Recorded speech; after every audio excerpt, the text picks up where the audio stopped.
This is the dance my dad used to do when he'd get excited. Good morning, everybody. Good morning from, where are we? We are in Castleman, Ontario. I'm just outside the town. Drove for a minute outside of Ottawa and stopped, had some dinner, and then I thought, I'm gonna have an early night, and I did, and that was great. And yeah, just sharing my morning with you in the van with the top. I'm just having a slow morning. Did a little bit of work on the computer this morning, so that's done. I'm happy about that. And this is the space. This is the space that I don't know. It's just a different view, I guess. I have the camera above the cab. Now that I can walk around in here, there's so much space in here, it's ridiculous. I know it looks a bit messy in here, but you know what? That's fine. That's the process. Until this thing gets built out, it is what it is. So we are in our pajamas. Do we care? I don't care. I don't care as much. It's real life, folks. It's real life. I actually have enough space to do a squat. Look at that. I can do my exercises in my van. My trainer would be very pleased. So I'm gonna get some breakfast going, and I just realized that the camera view on here obviously is very different from the actual view because the camera is reversed. There you go. There's the view. This is the actual view. Here's the bed. The bed slides out a bit. I don't know why I'm showing you all this. We're not gonna go into detail about how the van works and what's what, but right now, obviously, I have all my reflectics on the windows just for privacy. I haven't created any blackout doodads as of yet. That is one of the tasks on the list before I go on my next big trip, which is coming up in a couple of weeks. So, need to get that done for the windows. But at the moment, you know, it keeps the sun out in the morning, and otherwise it's just blazing in here, blazing hot. The fan we wired up yesterday is working flawlessly, which is always helpful to keep the humidity down in here, if there is any, and just keep the air moving because air quality is important. But yeah, it's pretty interesting being in here. This is actually the first time that I have gone anywhere since I put the top on, besides a very short camping trip. With some friends, literally the day I finished installing the MaxxAir fan, which was about, I think, 3.5 weeks ago now, almost a month ago now. So, yeah. Anyways, it's coming along. It's coming along.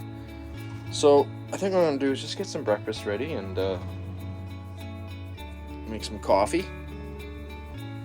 My bed is absolutely amazing. I absolutely love this mattress that I have on here. If there's anyone out there is looking for a mattress, I highly recommend Latex mattresses. And if you're unfamiliar what a Latex mattress is, I'll show you here. If I can pull this bloody thing up. Let me just rotate this. So, when I thought of latex mattress, I was thinking it looks like a condom. I had no clue. I didn't know what it was. But it's actual real latex from the rubber tree, and what they do is they make it, I don't remember how they make it, but they pour it into these molds that have these holes, and it comes in different thicknesses. This is a 2-inch, and then this bottom one is a 3-inch, but they're different densities of latex rubber. And when you go to buy it, depending on where you're getting your supply from, I guess, the mattress, supplier or whatever, they can custom make the mattress to fit your sleeping style and your weight of your body. So it's custom made just for you, which is amazing. And it's amazing. It's amazing, folks. Now this particular one, I didn't have custom made for me because I couldn't get to the supplier in time, but that's fine. It's I was familiar with the densities, my previous mattress, which was done like that in Vancouver. Yeah, excellent product. Great thing about this is that it never gets moldy or anything along those. It's not affected by the humidity, which is great. It airs out on its own, or airs itself, because it has all those perforations in the mattress. But super good quality. It doesn't have all the chemicals that most mattresses have in them, like fire retardants and all this kind of gungy stuff. If you're going to be sleeping on your bed 8 hours a day for the next 25 years, at least get something that you're not going to be soaking up into your skin and stuff like that, if that's important to you. And I know a lot of people are like, yeah, I just want a mattress, who cares? I get it, I understand. But for the price that you're gonna pay for a big mattress, this is like, mattresses aren't cheap. Yeah, anywhere from like $1,000 all the way up to $2,000 for a mattress. If you think that sleep is important, the quality of your sleep is important. I think it is. At age 52, yeah, I do. So that's the direction I went. But anyways, it's just personal preference at the end of the day. I recommend it, and you do whatever you need to do. You do you, y'all. That's what we say. You do you. Now, I don't have sheets on my bed because this bed is... Oh, I should probably zip that up. This isn't a full, bed properly. You know what I mean? Yes, it does pull out. I never really pull it out, to be honest. I just leave it as is because I don't move much when I'm sleeping, especially on a narrow bed like this, and it's very comfortable. But I don't need a big ass bed. Maybe that will change when I get the when we rebuild the van. It likely will. It likely will. Roll this away. Bobbity boop. Done. And then this little cushion back here I got from, which is funny, I got it in Vancouver. Why Vancouver? Because I used to live in Vancouver. I'm in Ottawa now. So, yeah, this cushion here, which is funny, I got it from a, what do you call it? Habitat for Humanity restore. There's one in every city, at least in Canada. I don't know about the States or not, but the Habitat for Humanity / Restore, which is a restore where they recycle building materials and all sorts of furniture and things like that. Some of it is used, a lot of it is not used. At least the one in Vancouver isn't. And why I say that is because Vancouver is considered the Hollywood of the North, as they say, because a lot of movies are made there. And this particular Habitat for Humanity had a whole bunch of cushions and furniture that was made for movie sets, and they would only be used for that particular movie, and then they, instead of junking it and throwing it out, they donate it to Habitat for Humanity. So if you're looking for something in particular, it's a great place to go check out.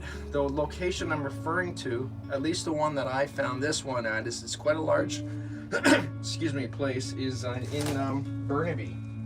Anyways, I found this, and I was thinking, this looks exactly the length of my bed, and it was just coincidentally, so I think I got it.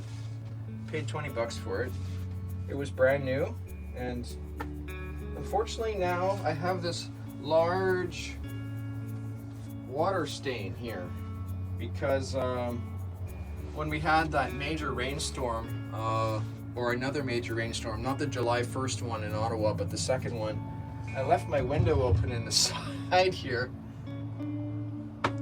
came out, I realized that and ran out to the van, and this cushion was lying flat and it soaked up all the rain, and I don't know why it's stained though, which is so weird. It's such a strange, I don't know. Anyways, I can take it off, I'll wash it eventually. Not important right now, but all good. So, I'm hungry and I need to make some coffee. So let's do that. Let's do that, folks. I'm really into coffee. Would I be considered a coffee snob? I think so. I think so for some of the people that know me. Not to the point where it's like really snobby, but I don't know. I don't know if I consider myself a snob, but I don't know. I just have my preferences. You know what I mean? There's nothing wrong with that. Everyone has their preferences. Just because I have a preference and someone doesn't like that doesn't make me a snob. But okay. I get like apprehensive about how things look in here, and then I'm like thinking, well, wait a second. Why am I thinking like that? Why do I care? Why do I care right now? I guess.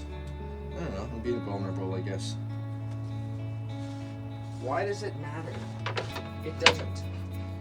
Not right now, at least. I think this is good. I think it's good to put yourself out there. When you don't have everything figured out, so people could see how you got to where you got to. And I think that's part of the reason why I was feeling frustrated yesterday, because I haven't been posting on a regular basis. And I really want to do this more full time. Like when someone asks me, well, what is it you want to do? I'm like, I want to share my process of me building my van, my life, and going on adventures and collaborating with other people and building out my van. And why not? In this day and age, why do I have tuck tape here? Oh, Jesus, from yesterday. I forgot to move it. And I recognize it's going to take a while. If you're not consistent, you got to do it. You got to do it, man. You got to do it, man. So, coffee. Let's concentrate here on the coffee process. So, what beans are we grinding this morning? I really wanted to find. I just finished my Equator Coffee stash. Equator Coffee is a local coffee chain, roaster, I should say, in the Ottawa Valley. I think their flagship store, I think they originated, in Almont, Ontario. And they have very nice beans, I must admit. All different variety of types of roasted beans. I don't know, I can't recall if they roast their own beans or do they have a roaster that roasts them and then they white label their product. I'm not quite sure on that, but we're going with Pike Place from Starbucks.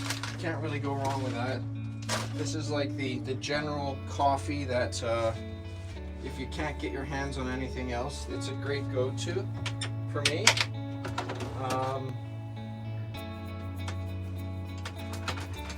Yeah, so that's what we're going with today. That's what we're going with. Just realized I'm doing a live right now. I wanted to make a video. Okay, start again, eh? Son of a gun, you. You know what? Just leave it rolling. Let it roll, y'all. Let it roll. This is my coffee maker. If you're unaware, Bialetti, Italian company. Make a, I can't say coffee, espresso maker, I should say, to clarify. Very, very good espresso maker.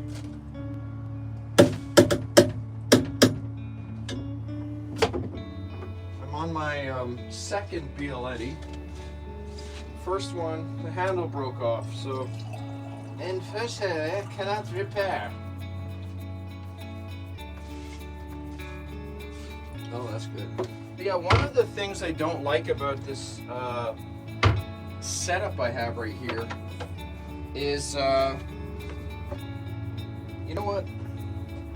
I really got to stop sounding like I'm complaining, because I'm really not complaining. I'm just at a point now where I've done the van thing for a bit, and I want to make some changes. I got a plug. You got a plug here, I got a plug there. I'm using induction stove. I don't use gas in my van. It's just personal preference. I had a propane stove in my previous van, and it worked fine. But the idea of gas in my van, it just doesn't sit well with me, even though like most RVs have gas. The only thing you have to consider is that you always have to have your fan on to suck out the moisture, because propane creates humidity in your van, so that has to be a no-brainer. Essentially, when the fan goes on, or excuse me, when the stove goes on, the fan has to go on, or you got to open a window. And if I'm doing van life in the winter time, that doesn't really jive with me. So I thought, yes, I mean, of course, I got to put the fan on if I'm cooking anyways, and it's going to suck out the smells and stuff. But here we are, Quebec border. Quebec. Yes. I'm allowed to do that because I'm born in Quebec, so go Quebec. Vive le Québec, tabarnak, yes. Oh my God. What can I say? I love Quebec. Montréal. Québec. La belle Provence. All right, coffee's on. That won't take a minute to boil.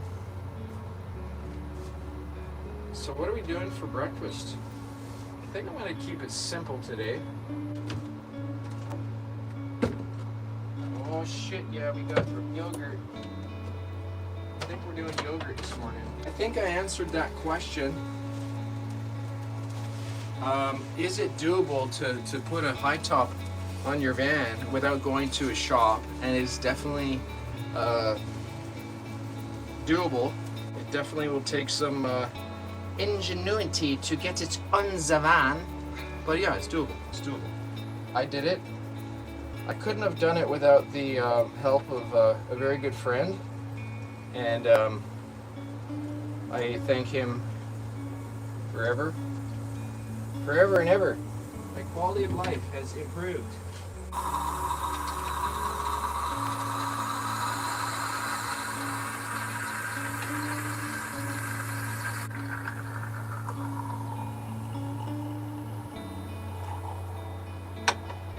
All right. I think it's time to vacate the premises of Castleman, Ontario. That coffee was delicious. The clouds are rolling in. It's getting a bit cloudy, but the sun is still poking through. We're gonna make our way somewhere towards Quebec today, and we'll see what we get to. If this content resonates with you and you'd love to follow along, I'd love to have you. A lot more coming down the pipeline. This is the first long form video that I'm posting on this channel. Finally, it's happening. Takes time for these things to happen, and I get it, and it's all about having patience and being resilient and taking care of yourself, you know what I mean? Taking care of yourself, not beating yourself up over the process. Takes a while. So love to see you, love to have you, and more to come. Thanks so much. We'll see you soon on Journey First. Take care now.